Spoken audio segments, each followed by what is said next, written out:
Hey everybody, I'm the old man, and this is Metal Gear Solid 5. I just wanted to play a little bit of it, and talk about it, because I really enjoyed it. Just so you know, this is going to be pretty spoilery. I've gone through the game, I've beaten the main storyline. Ooh, lots of GMP. So, this is going to be very spoilery. In terms of if you see like missions that you haven't done. So if you haven't beat the main storyline, you might want to wait until you have beaten the main storyline. Other than that, excuse me, let's get started. I hated Ground Zeroes. If I can just be honest about you there, I absolutely hated Ground Zeroes. Hated it. Actually, let's go back to Mother Base.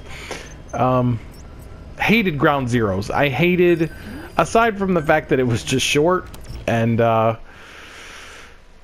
it was short and extremely short. I didn't like that it was in that contained camp, and if something went wrong, you were kind of screwed. I mean, there wasn't really anything you could really do to recover from it.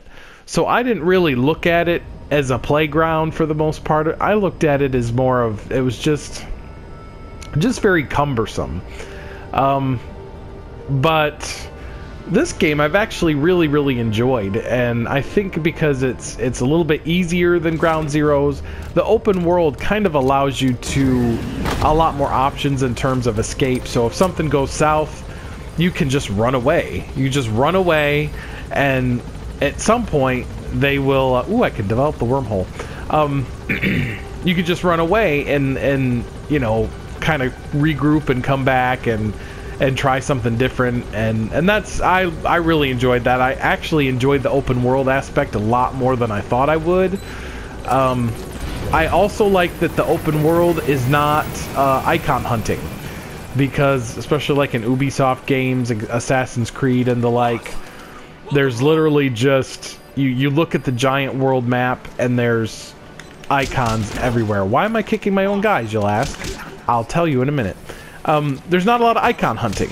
I mean, you can hunt icons in terms of what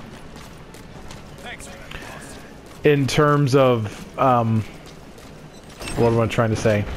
Like getting resources and stuff, but it's not like Assassin's Creed, where there's the map is literally just littered with tons of icons for you to fart around with. I didn't like that at all.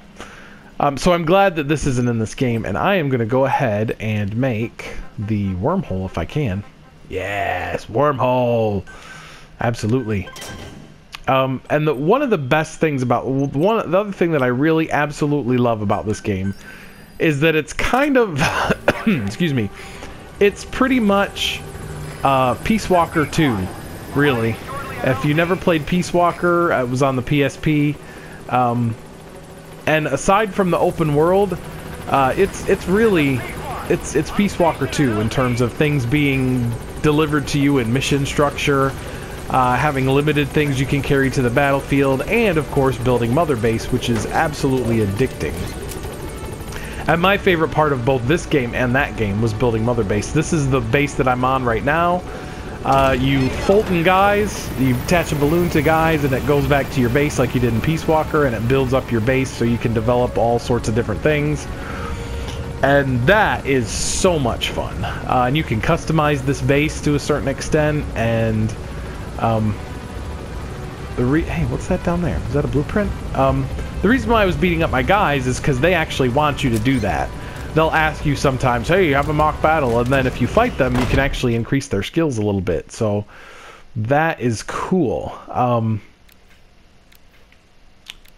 And loading tutorial thingies. But I really I love this game. Loved it. There's a few difficulty spikes which are kind of annoying. Kind of annoying difficulty spikes, but again, there's so much you can do in terms of a variety of ways in which to attack a situation. You have so much equipment usually that you can do. Where's that? Yeah, I don't want to go there. Heavy infantry. Yeah, we could do that. We'll try to do that. I'll try to do this side op mission. So I'll do a side op mission and keep talking about the game. Of course I want to upgrade. You of course have, I have different buddies. Quiet, I usually keep it on her because she's good for shooting stuff, but I might take, since she really can't hit the heavy infantry, I'm going to take the dog this time. And the dog's really good. I would probably say the dog might edge out Quiet as the best buddy depending on what you're going to do. And the D-Horse is good for travel. And D-Walker is good if you've really invested a lot of money in it, which I have not done. So of course the game is broken into main missions and side ops. Side ops is what I'm doing now. After the game you've completed the whole story and the real ending, you can go and do some more side ops. Clear up all the side ops that you didn't do. And there's another main mission story which I didn't do because you lose Quiet and I don't want to lose Quiet. Because I like her. And I gave her some clothes finally because she spends most of the game naked. And I guess there's a valid story reason, but you're not going to convince me that that's a valid story reason. It's just because she's hot. Not that I'm complaining. I like pretty things. Alright, so I'll cut this video. I can only do 15 minutes on the PlayStation 4 at a time, which I don't like. So I'll cut this video once I get off the chopper, and then we'll start it again to do the actual mission. Hopefully that won't take me 15 minutes. Alright, I planned this one better than the other video that I did on PS4. Anyway, see you in a minute.